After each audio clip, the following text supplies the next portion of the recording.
Good evening, everyone. I would normally should be shouting, right? Because obviously it's another opportunity for me to talk sports with Moses, but I ain't gonna lie to you. My dogs just got mollywopped 66-24. Oh my God. I think North Carolina just scored again. It was ugly. But anyway, we out here, Pastor Lucky with Moses on the other end. Moses, man, how was your day?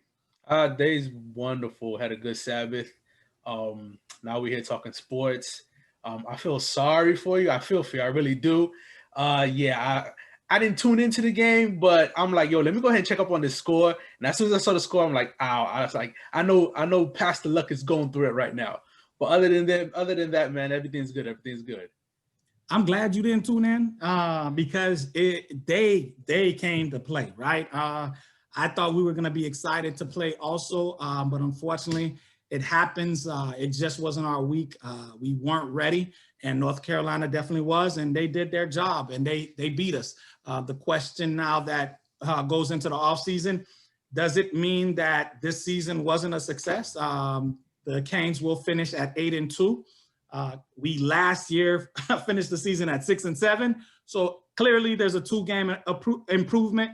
And so, yeah, that's all I'm going to say about that. I might jump on Facebook Live a little later on to complain and cry some more.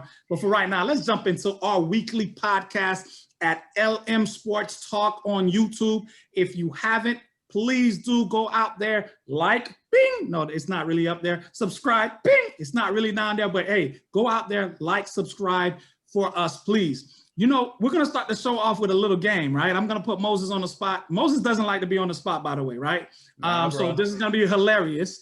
I'm going to laugh, and maybe he's not going to laugh. But so I was going through my Twitter scroll. For anyone that knows me, mainly my wife, she knows that I'm always on Twitter, right? She's always like, he's got this phone in his hand, always. Anyway, so I'm going through my Twitter feed, and this funny video pops up, right? Manny Ramirez, all right? For those that don't know, please get to know. Manny Ramirez is one of the greats to play in Major League Baseball. He played for the Boston Red Sox. Well, not only the Boston Red Sox, he played for like 4 different teams in the Major League. And I didn't even know this. He just signed a contract to play in Australia as a player coach this upcoming season if it happens, right? I didn't know that. Anyway, so Manny Ramirez, if you're a Boston Red Sox fan, you should know who Manny Ramirez is. He won 2 rings with the Boston Red Sox. And so anyway, he walks into a bar, right? He walks in, it's not a joke, right? He literally walked into a bar and he sees this guy with the Boston Red Sox hat on. And so he walks up to the guy and he's like, hey, he taps the guy on the shoulder and he says, hey, who's your favorite player? And the guy turns around and Manny is like, are you serious? My girlfriend. Like the guy was like so hot that Manny Ramirez came up and disturbed his peace. Like this guy's like, yo, don't you see I'm trying to have a good time? Like, why are you trying to talk sports to me right now? But in Manny's defense, he's probably trying to make the guy's night by, hey, yo, I'm one of the greats. Yeah. You know what I mean? You got the opportunity to meet me. What's up? You know? And so it was hilarious, but it got me to thinking, the honest truth is, how many of us could recognize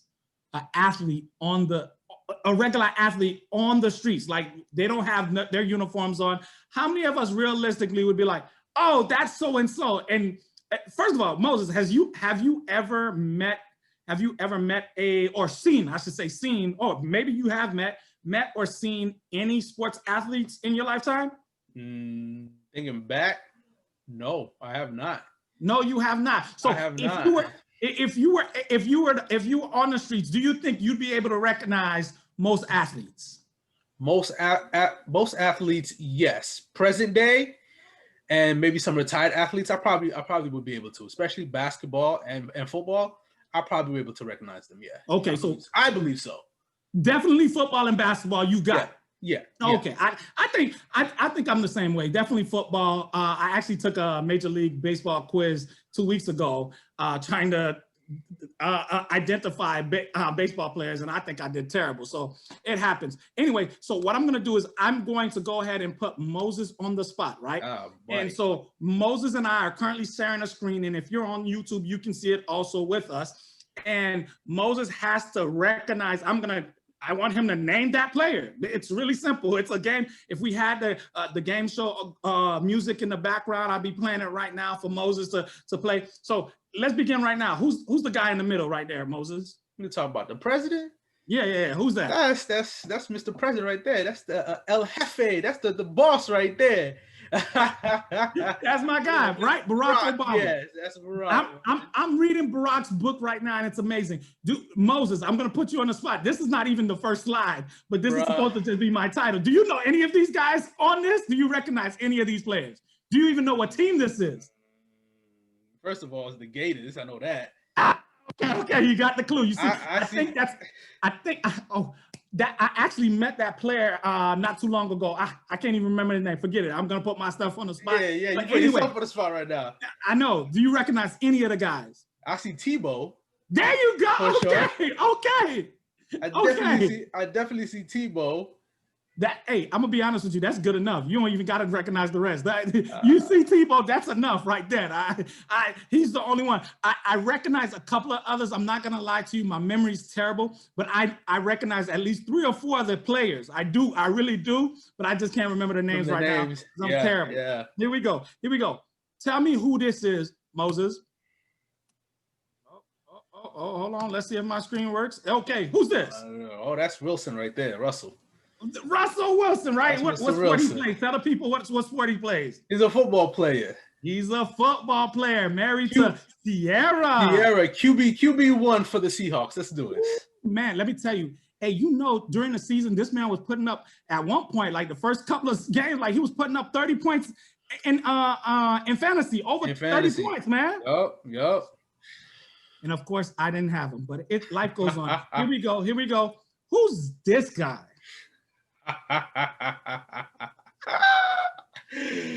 Bro, let's just go ahead and go on to the next one right now. All right, let's do it like this. Do you at least know what sport he plays? Oh, that's football player. I know that. You think he's a football player?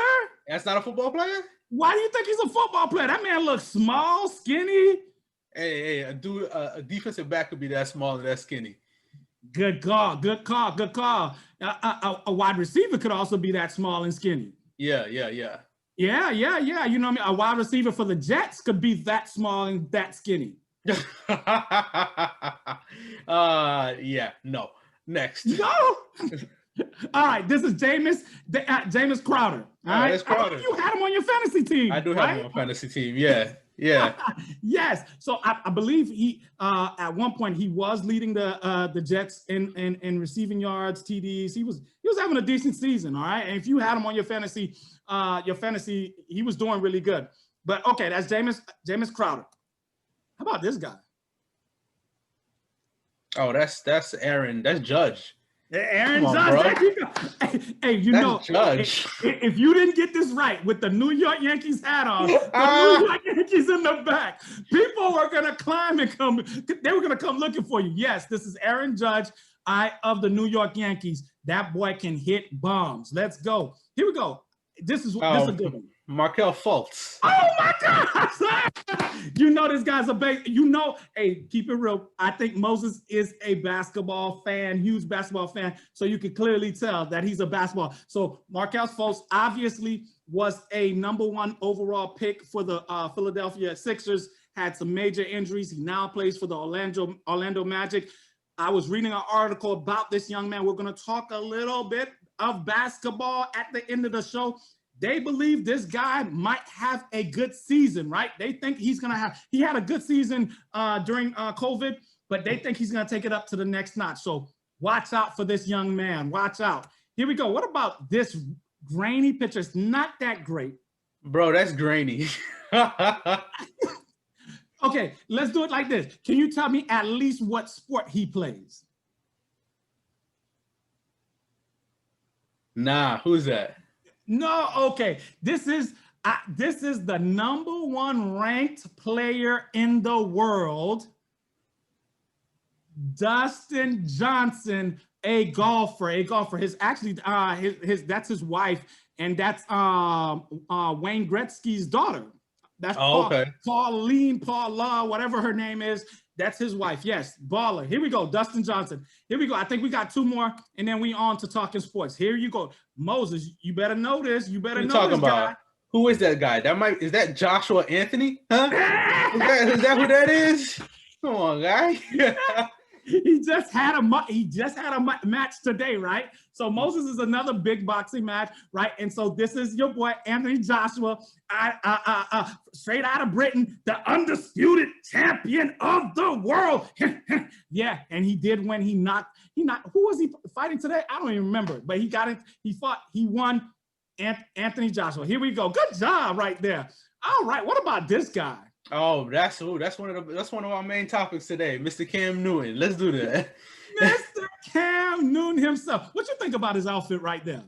It's he's into that. That's what he likes. That's what we'll just go ahead and leave it at that. So you saying you wouldn't dress that way? I don't know. Maybe if I was feeling myself a little bit and I was like swole and stuff, maybe yeah, but probably not.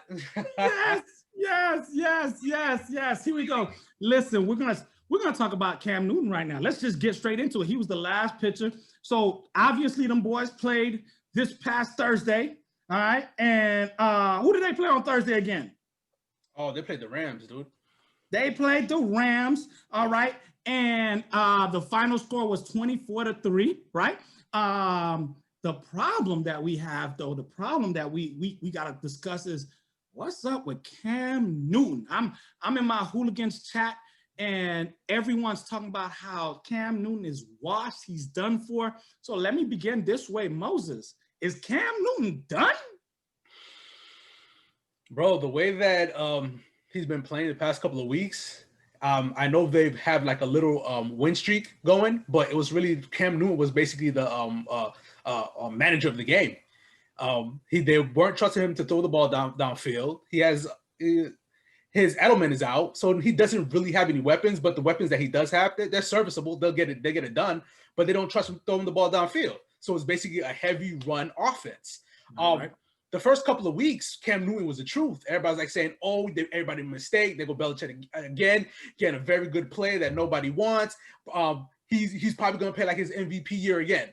But after he got diagnosed with COVID, he was out for that game or a couple of games. How many games he was out for? He came back and he just wasn't the same. I looked at some of the games, like his mechanics are kind of off. It almost seems like he's struggling to throw the ball also. And everything that he throws seems like a short pass going towards the ground. That's what it is. The way that it's looking, probably I'll tell you this. He will get another chance. To come back and probably be a backup.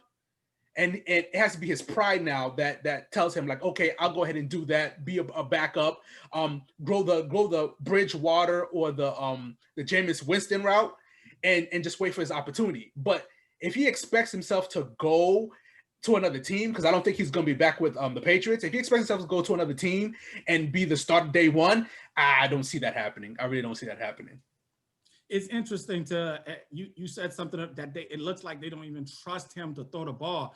When you think about it, like they were down, right? They're down. They actually end up losing the game 24-3, and they got down early. And even with them being down, he only attempted 16 passes.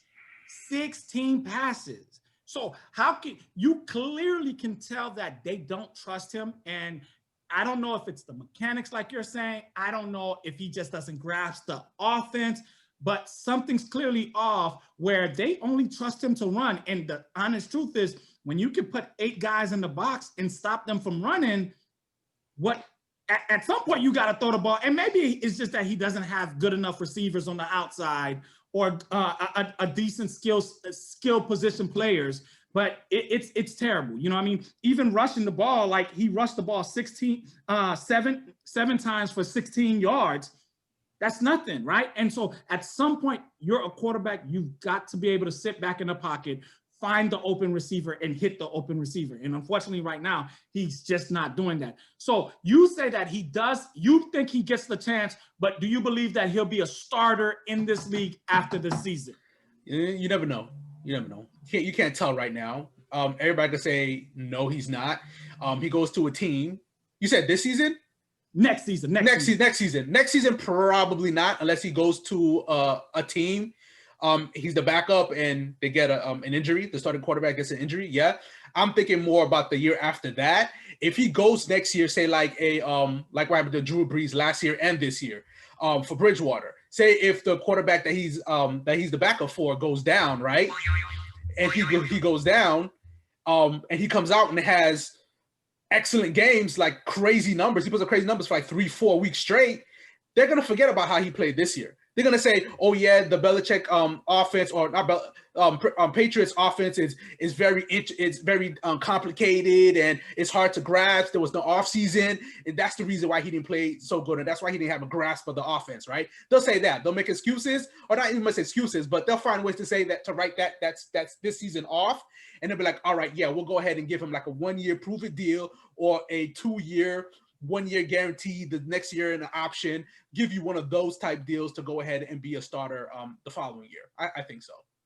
That's facts. I definitely do think that he'll get another chance. I don't know if he'll get another chance to be a starter, but just like you said, you never know what happens in the NFL, right? Players do go down, players do get injured. And so I could easily see him getting the opportunity to jump in if a player gets injured. I don't know if you'll sign him to be your starter, but the good thing about this COVID year is that it's COVID. You just made a great point. Like, there was no off season. There was no training camps. Everything was crazy. And so the opportunity to go through a full off season, to go through summer workouts, to start training camp, and to know you're the lead guy, I think does give him the opportunity that people can maybe say this season was just COVID, and say, I'll put this to the side. I won't stress about what happened this season, but let's see what you can do next year. So he'll definitely get the opportunity next year, but I just don't see him being a starter anymore. It's not the same Cam Newton, and it sucks because I really, really like the player. I love his enthusiasm. I love when he scores and he does the Superman dance celebration. And so it sucks that he's not going to get the opportunity. And once again, even with has a black QB, you know what I mean, I'm wrong for this, but I want to see my black QBs succeed. And so it sucks that won't happen. But here we go. Tomorrow is so that was Thursday night's game. It turned out to be a dud. It wasn't all that close, to be honest with you. Even though the Patriots did have some good drives, they just couldn't punch it in. But anyway, here we go. Let's talk about tomorrow's game. So we got some big boy games tomorrow. I am excited. So this weekend, I tweeted out this weekend is big boy football down in Miami. Big boy football, right? And so today, the Miami Hurricanes played a ranked team, and obviously it didn't work out. We clearly see that the Miami Hurricanes aren't where they need to be yet. Tomorrow, we get another big boy football game, all right? We get the Miami Dolphins playing the Kansas City. Oh my gosh, they can score from all over the place, Chiefs. All right, Pat Mahomes. All right, we got Pat Mahomes. We got Cheetah. All right, we got the tight end. We got everybody all over the place. Right, we got Sammy Watkins out of the 239 Fort Myers, Florida, baby. Yes, sir. They've got a squad that is scary. Right, Kelsey scares the bejesus out of me, and so it is interesting to see what's going to happen tomorrow. It's a litmus test. It's a huge test for the Dolphins to see, are we really an 8-4 team, or are we more? We've been playing some a very soft schedule, right? We played the Jets twice, right? We played some very terrible teams, and so sorry, I had to rub it in a little bit on you there, right there, Moses. But yeah, so the key to this game for me. The key to this game for me is, can the Miami offense match the Kansas City Chiefs offense, right? So I already know Kansas City's going to score. I think my defense has played good this season. They've gotten turnovers. Xavier Howard is probably going to be the defensive player of the year. people are arguing that he should be, right? So he's in the conversation. We've been getting pressure from the DNs all season long. And so you know that this team defensively can get some stops, but it's Pat Mahomes. Let's call it what it is, right? Pat Mahomes going to get his. You're not going to shut him down to 17 points. If you can hold him down to 24 points, that's a good game, right? So I believe Pat Mahomes will get over 30 on us tomorrow. The question is, can Tua and that offense get us over 30 to match them score for score? And the beautiful thing is, Tua doesn't have to do it on his own. The defense can get him a couple of turnovers. The special teams has played amazing. Can Jakeem Grant get a return for a touchdown? Can special teams help out? So Moses, what do you think about this big game for the Dolphins? That is true. It is a big game for the Dolphins because what are they, like a game out in the division lead? So yeah. They need to win this game. They, like we talked about last week, there's what, four games left in the season. Mm-hmm. And it's come down to the stretch, like every game counts now. You need to win as much as possible because it's so tight. But like you said, like there is a blueprint out there to beat the Chiefs. There's a lot of teams, or a couple of teams, that played them very close. They didn't score as much or didn't go as crazy as they normally would on teams. Like you said, you have a very good defense. You have a very good defense. So what it is that you just go ahead and try to get pressure up front and play a lot of people in coverage. And if you're able to get that pressure to Mahomes, either make him make a bad decision or get the sack or get the turnover, you will stay in the game and you will have a very good opportunity to win that. But it's easier said than done. Because yeah, you'll say that like, okay, we have a good defense and we get it done, but the problem is just getting it done. Like I said, it's going to be a very good game. It's a game that I'm going to tune into because I want to see how that division shakes out, because we know it's not going to be the Pats this year, and definitely the Jets in the near future, probably not. It's between Buffalo and Miami now. That's the two teams in that division. So like you said, you guys can win. I expect it to be a good game. And if, like I said, if you get pressure up on Mahomes and play coverage to be able to get a turnover or get enough pressure quickly towards Mahomes so he doesn't have time for like Tyreek Hill to go down in those deep posts or the streak routes, because he will burn anybody in the secondary because he is that fast. But you have a very good opportunity to win that game. It's not impossible to beat the Chiefs. Facts. And I think one of the things that you just said there, one of the things that you just said here that's facts is that we should be able to get pressure with 4 or 5 guys. And because of our secondary, you got Byron Jones back there, you got Xavier Howard back there, you got Eric Rowe that's going to go up and play Kelsey one-on-one, that should be able to hang with him. He'll still get his, but once again, he'll still be able to hang with him. The one thing that I really loved was that I was on Twitter, and I forget who tweeted this out, but they were breaking down the game from last week when Xavier Howard got kicked out of the game. The rookie played really, really solid. You know what I mean? Early on in the season, the rookie cornerback wasn't doing good, the kid out of Auburn. But now all of a sudden, I cannot pronounce his name, but now he's playing good again. And so you've got legit 3-4 corners that can line up and play. So the question is, how long can they do it for 60 minutes? I don't know if they can do it for 60 minutes, but if the offense can score, they can do it for at least 30 to 45 minutes, right? And so here we go. What about you? What other games? So we're going to go back and forth. Moses and I are going to go back and forth here. He's got a couple of games that he want to talk about. I just talked about the Kansas City Chiefs that are going to get mollywopped by Miami tomorrow. We not playing no more. We not playing. We ain't scared. I'm just joking, guys. I'm just joking. Miami's going to lose tomorrow. Here we go. Moses, tell me a game that you're interested in tomorrow. One of the games I'm interested in is Pittsburgh versus Buffalo.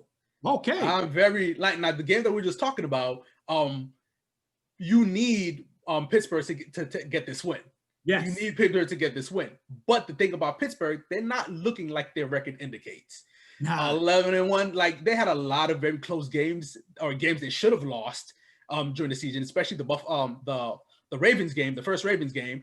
Yep. On paper, the Ravens should have won that game. If you look at the game, the Ravens beat them in almost every facet of the game except turnovers. Lamar made very bad turnovers. But then, especially when they played the Washington team last week, they lost. And that should have been, especially the NFC East, that should have been a basically easy win for them, right? So they're not as good as their record indicates. So, and Buffalo is hot right now. Buffalo is a very hot team. Their offense is clicking. The defense is not as good as years past, but the defense is starting to get better as the season goes on. So Buffalo is looking to win that game. But it's gonna be a close game. We don't know which Pittsburgh team is gonna come out, right? Is it gonna be that very dominant defensive team? Because their offense hasn't really been clicking or high powered at all this year. And the offense of Buffalo is pretty much it's going on all cylinders right now. So that's a very close game. And that's a very game that I'm going to watch for because it has playoff implication and it's going to dictate the rest of the AFC. Watch this now, though. So you said something there that I want to push back on it, and you and I need to fight about it real quick. So everybody's been hating on Pittsburgh, right? So Pittsburgh's not going out there and blowing teams out, winning by 100, and everybody's getting on their case because, oh, they're fake, they're not real. But this is the NFL, is it not? Is this not the NFL? Every team is good. Even the teams that are the Jets are going to go 0-16, but if you look at their record, they're not getting blown out by every team because you're still putting professional players out there that are legit. So what is this? Why are people mad at Pittsburgh because they're not winning by 30? That's the thing, because they're not winning by 30. That's why people are bad, because they're not winning. They were undefeated, and especially going against a lesser team that they should have won. They should have put up 30 points. I understand this is the NFL and it's every given Sunday, but the way that you're playing, if you actually watch the games and you see the way Pittsburgh is playing, they're not very dominant, especially on offense. They're not, with all the weapons that they have. They should be putting up. The fact that they're 11-1. Exactly. That's the thing. You can't knock that. You can't knock. They are 11-1. But the thing that matters, right? You have a regular season team, and then when it gets to the playoffs, that's another beast in itself. So all the flaws that you had throughout your whole season is going to come light when you play the top of the elite of the teams in the playoffs on the way to the championship. Take Baltimore last year, right? They ran through the season, 14-2, right? When it came to the first game, what happened? Smacked in the mouth by the Tennessee Titans. That's what happens. So let's be realistic, though. Here's the honest truth is, I think, and I'm a little biased because I've always liked Pittsburgh since I was in high school, right? I worked for a guy that was a huge, my first job was Boston Market, and he was a huge Pittsburgh Steelers fan, all right? And so ever since then, I've liked them. But here's the truth of the matter is that besides Kansas City, let's call it spade a spade, Kansas City is by far the best team out there, right? They played solid, good enough defense that they can stop most teams, and their offense is legit, that they can score on anyone at any time. But besides that, Pittsburgh is the second best team in the NFL, period. And so if I'm the second best team in the NFL, that's good. That's good. So you're legit telling me that Pittsburgh only has to worry about one team, which is Kansas City, and hopefully that'll be in the AFC Championship. If they win that game, they're Super Bowl winners. So I don't understand the hate, but I understand that people want to see style points. But once again, this is the NFL. It's cool with the style points. It's not style points, dude. It's when you, from the eye test, when you see the flaws on the team, dude. When you can see the flaws on this team, they run the ball decent. Big Ben can pass the ball. He's got 13 receivers that can catch anything, anywhere, right? Come on. The defense is good. What do you mean the eye test? The eye test tells me they're a good team. The eye test tells you they're a good team? Yeah. So are you going to go out on the limb? Are you going to go out on the limb right now and tell me Pittsburgh will lose in the wild card round? Aren't they like the number 2 seed? They are going to be the number 2 seed, but this season only one team gets a bye. Oh, one that's team. what it is. Oh, okay. So that's how they flipped it up. No, probably not in the wild card. Okay. But I wouldn't be surprised if they don't make it to the AFC Championship game. Wow. Okay. I wouldn't be surprised. Okay, the game is interesting. I won't lie, between Pittsburgh and the Bills. Obviously, if the Dolphins can find a way to win, all right. And an interesting thing that two interesting things that I learned about this week is that one, the Dolphins are 3-0 when facing an 11-1 team. All right, and so that's good for us. And then also last season or the season before that, I think it was 2018. Your boy was Coach Flores was the defensive coordinator for the team that beat the Kansas City Chiefs twice that year. So we got two things going for us. Anyway, if the Dolphins find a way to win and the Bills lose, now we're tied for the division. And so now the Dolphins aren't no longer talking about wild card. Now all of a sudden we're talking about, can we possibly win the division? And guess who the Dolphins play at the end of the season? Guess. Go ahead, Moses. Guess. No, they play the Bills, right? They play the Buffalo Bills. Oh my, that game would come down to who wins the division. Both teams would be in the playoffs, but who wins the division? It would be powerful to go from 5-11 to winning the division in the East is amazing. My game of the week that I'm going to cover is definitely Las Vegas versus the Colts. All right. One of the reasons, obviously, I'm all about the Dolphins right now. And the Colts right now and the Las Vegas Raiders are right on the tail of the Dolphins. I'm hoping actually right now, I do believe that the Colts will probably sneak into the playoffs and they're probably going to be a problem. The good thing for us, for the Dolphins, is that they will play the Raiders. I believe it's next week they play the Raiders. But besides the fact it's playoff implications, huge, but it's a huge game between these two teams that have been cooking on offense. I could easily see. It's funny because the Colts actually have a pretty good defense, but somehow, some way, I could see the Raiders going off and dropping 30. Derek Carr, for some reason, when they're ready to cook, they cook. So Derek Carr goes off and is able to score. I don't know if Jacobs will play tomorrow. I'm hoping he plays. If he plays, that really helps the offense out a lot. And so I'm looking at a score that could be 35-30. I love games that are offensive games, right? I know a lot of NFL players love, not players, but NFL fans are old school. Give me that rough and tough and bumbling game. Nah, man, give me a game where people are scoring like crazy.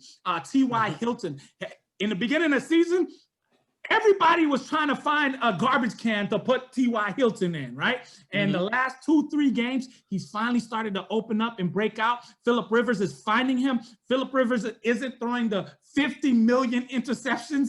He's actually playing decent, playing under control. He actually is a legit, you could start Phillip Rivers legitly in your first round playoff games here for fantasy football. And so I'm expecting a high scoring game, good game. And so what do you think about that game, Moses? Oh yeah, no, that's a real good game. And they're both right there for the playoff spot, and neither of them can afford to lose a game. Because the way that the whole AFC is shaping out is you gotta try to win outright. That's what you gotta do. You can't leave it to hoping that another team loses and you win at the end of the season to finally get in. Take care of your business and get into the playoffs. But that is gonna be a very good game. I do expect the Indianapolis to come out with the win. They do have a very good defense, and the way that the Raiders or Vegas Raiders, the way that they play is hit and miss, hot and cold. One week they're very, very good. Like last week, granted, who they're playing last week, yeah, of course, anybody's gonna be very good.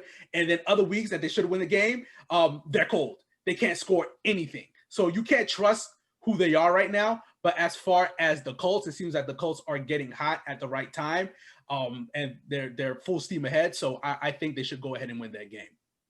Definitely. The Raiders aren't playing the Jets, and there won't be a rush all 11 players and leaving the wide receiver running down. No zero blitz. That's not going to happen this week. Hey, listen, but it's interesting. Before we talk about our last game, it's interesting that if the Dolphins lose, the Bills should lose also, and the Raiders should lose also, because I agree with you. I think Indy should win this game. And so even if the Dolphins lose, they should still be in position. I think they'll still be able to hold on to that 7th spot if those guys lose also, including in your 4th game also. So let's talk about your 4th game, which I actually think is the game of the weekend. Talk to me about the game, sir. So we're basically just staying in the AFC. That's what we're doing. That's what Facts. we're doing. All right. That's so what my excitement is. So we're talking about Baltimore and Cleveland, right? Baltimore, as you know, had a lot of people on that COVID list. They're getting majority of their players back, maybe all their players back. I shafted. Yeah, they get all their players back off that COVID list. And one thing that we can think about, or we can talk about, is in the beginning of the season, the Baltimore defense was no joke. They were stopping the run, they were blitzing, and they were playing very good coverage in the back end, right? So they expect to get all their players back. Granted, they played Cleveland in the very first game of the year, and they dominated that game, right? This is not the same Cleveland team. Cleveland is on a roll. What are they, 9-3 right now? They're playing very good football, all based off the play action. Run Chubb, run Hunt, and pass it to Landry, or pass it all those receivers that they do have. Baker is playing very good football right now, and it's not going to be easy win. But Baltimore wants to show them that we're the better team. We're going to win, and we're going to get the playoffs. The one thing about Baltimore, they have no room to slip up at all. Nope. They need to win outright. And it seems that even if they do win outright, they're going to need help from a team here and there to lose a couple of games the next 4 games, right? So they need to take care of their business so they can go get one of those playoff spots. But like you said, I think that game will be the game of the week. It's going to be a good defense, good offense. They got Lamar Jackson back, and we saw in the last week game how Lamar played. They're saying that's why he is our QB1. That's why he is our starting quarterback. He gets us win. He has his record for a reason. He's a very good football player. So that's that's the 2 games. That's the game that I'm actually looking forward to the most. And I think first of all, I'm not going to stop talking about this. The Ravens got shafted. They got shafted. They shouldn't have had to play Pittsburgh. That game should have been canceled because they're now 1 game out of the playoff spot. But if they were fully healthy, we could easily argue that the way Washington just beat Pittsburgh, the Ravens could have beat Pittsburgh also. And so now they're a game behind the Dolphins. And so it's not fair to them. But hey, it is what it is. And so they don't have no room for error. But the beautiful thing is, all 3 of the games that we've already talked about, if Miami loses, if the Bills lose, and if the Vegas, it's more really if Miami and Vegas lose, the Ravens now are tied because they're already tied with Vegas. They'd be 1 game ahead of Vegas, and then they would be tied with the Dolphins. So they need this game big time. The Browns are, I think it's 91% chance of making the playoffs right now. I think it's higher. I thought it was 96. My bad, 96% chance of making the playoffs, according to Steve Kornacki. And so what that means is they need to keep building this momentum. They need to keep finding ways to win. Hand the ball off. Let's not get cute. Don't get cute. Give Chubbs, give Hunt the ball, and let them tote that rock. Each one of them boys should get at least 20 carries apiece. They better run the ball 40 times tomorrow. We're talking about old school black and blue division. It's really not the black and blue division, but this is what it's got to be. Straight run the ball and play action and find Jarvis Landry, find your open receivers, and you can score that way. I think that the Browns actually do come back. I'm lying. I don't know if the Browns win, but I want the Browns to win. Why? Because it's best for the Dolphins. If the Ravens lose, even if the Dolphins lose, which I think they are going to lose against Kansas City, now we are still 1 game ahead of them. And so I'm rooting for the Browns. I don't know if they can win. But I was watching the Ravens game last Sunday night, or was it Monday night they played? And the honest truth is that there's something off about Lamar Jackson.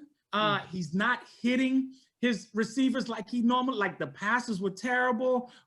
It's okay. They're a run. Like he ran the ball a lot, and he hands the ball a lot. And so at some point, the problem is he will have to throw the ball. And this Browns defense is going to force him to run the ball. All right. Anyway, so let's jump into our final discussion of the evening. Our final discussion of the evening is the NBA season is here, baby. Basketball. Hey, we're just going to run over it. We're going to we're gonna do this. The way we're gonna do this right now is we should talk. We need to do a podcast in depth talking about all the teams. But for right now, Moses and I are gonna pick our winners for the West and the East. Real simple, real easy. And so I'm gonna let Moses go first. Who do you think comes out of the West first, Moses? Out the West, you got to give it to the defensive champions. I give it to the Lakers. Lakers coming out the West. I can tell you right now, 1 through 5 for the West. I got Lakers 1, Nuggets 2, got the Clippers, the Mavericks, and the Blazers. That's why I have my top 5 teams in the West. Huge leap. Okay. Yeah, okay. I see that. I'm not going to lie to you. The West is real simple and easy for me. Also, Lakers are at the top. Basketball is simple math for me. If you've got the best player, you win.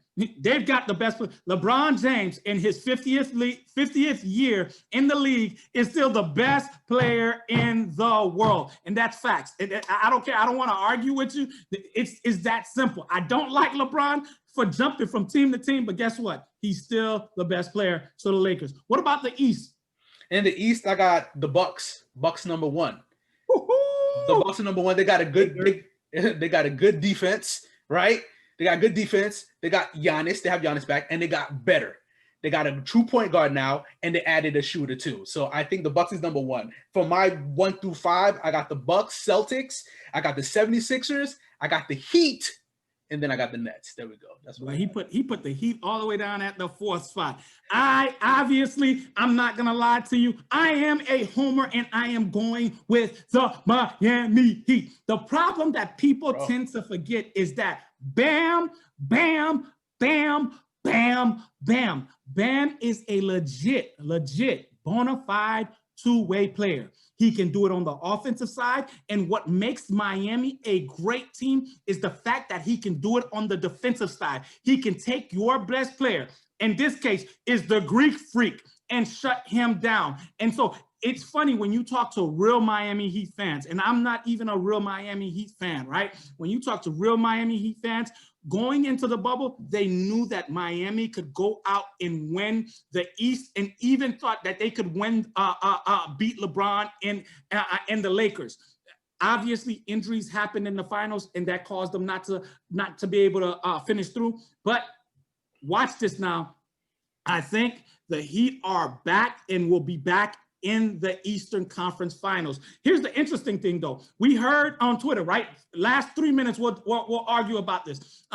We heard on Twitter. I saw on Twitter, not Twitter. I saw on the news that Harden has added Miami to the list of teams that he's willing to be traded to. My only issue is that I don't want to give up a ton of players for him. I don't mind giving up Kendrick Nunn. Sorry, Kendrick Nunn. I don't mind giving up Olynyk. Sorry, Olynyk. I don't mind giving up 2 first-round picks. That's cool. But once we begin to talk about Tyler Hero, it hurts a little bit. Once we begin to talk about Leonard, it hurts a little bit. We can't give away all our young pieces just so that we can get a player that might be on his last leg. But Moses doesn't feel that way. Pray do tell, why the heck should I trade all my pieces for a James Harden? You think Harden is on his last leg? I mean, listen, we can't act like he's 20 years old. The man is getting older, right? Are you saying he's going to be playing for the next 10 years? Probably not 10 years, but he's probably going to be playing for the next 5 plus, maybe 6. I don't know. That's another. We'll come back to that. We'll argue about that another day. But what do you think about this trade? Do you think the Heat should make this trade for Harden? Yes. Why? Simple. Just yes, bro. Like when do you get an opportunity to get a former MVP player? James Harden at that. During the offseason, I'll have the Greek Freak. Okay, first of all, that's if the Greek Freak chooses to come to Miami. Second of all, who is better? Who is better? Greek Freak or James Harden? Oh my God! Oh, he opened a can of worms. Y'all chill out. Offensively. Okay, Greek Freak is a defensive player. Your team is a defensive team. Great. Who did they shut down? They shut out Greek Freak. Block the paint, load the paint. He is not shooting because his game is charge downhill and get it and dunk or layup, right? Every now and again, he gets a jump shot, right? He'll do that. Offensively, James Harden is top 2 in the NBA. Offensively, right? So I would rather have James Harden more than I would have the Greek Freak. We were gonna stop the show, but we're not stopping the show. We talking now. I don't care if you got to turn off because you're tired of us talking. Go bye. Thank you. I got to talk to this guy. I got to educate this young fool on the other side. This guy, first of all, you are 100% right. James Harden is the way better offensive player. You already know that. We know that because James Harden, just like you said, is top 2 player, right? Top 2 player and offensively. But the problem is with the Heat is that I don't need only offense. I need a defensive player. By the way, Greek Freak, even though that's the problem with the Greek Freak is that he's so raw offensively with the proper coaching. He's going to get way, way, way better offensively. Eventually, he's going to have a consistent shot. He already gets to the basket with no problems. Like he can back you down. The guy is until he a Greek Freak. Until he faces the elite defenses of the NBA. There's only one elite defense. That's the Miami Heat. Say that one more time, sir. Bro, if you go against the Lakers, right? If you go against the Lakers defensively, they'll stop Greek Freak, dude. All right. On that note, we gotta end because this guy right here. And I'll tell you this. We'll have one show dedicated just to this. We'll talk about it and we'll go on from there. We'll do that. I'm not arguing with this guy, the Greek Freak. Give me Greek Freak over James Harden. Give it to me, especially if I don't have to give up all my young assets. Bro, you could get great defense, but it's very hard to find excellent offensive players, dude. Because it's a league of scoring points. That's how you win. Until you play the Miami Heat, which plays great defense. And then you play the Miami Heat, and then you win the championship. Anyway, y'all, hey, listen, it's been your boy, Pastor Lucky, and my man, Bishop Moses, on the other end, conversating about sports as usual. Listen, man, go find us, LM Sports Talk on YouTube. Like, subscribe, share, do us a favor. Hey, listen, I'm just trying to get famous. So y'all help me out a little bit. Just share it a little bit. Let me get famous. Hey, on that note, hey, Moses, tell the people something. Tell them some good news. Well, check it next week. We'll have another good episode for you guys. We'll have some more topics that we'll talk about. So yeah, Facts. Hey, you know, I just want to let y'all know look at my background, right? Yeah, we lost 66 to 24 today. That's what makes me sleep at night easy. Hey, everybody, go out and pray. Make sure you pray tonight. Pray for your loved ones. Read your Bible so that you can grow every day. God bless. Thank you for joining us. peace out.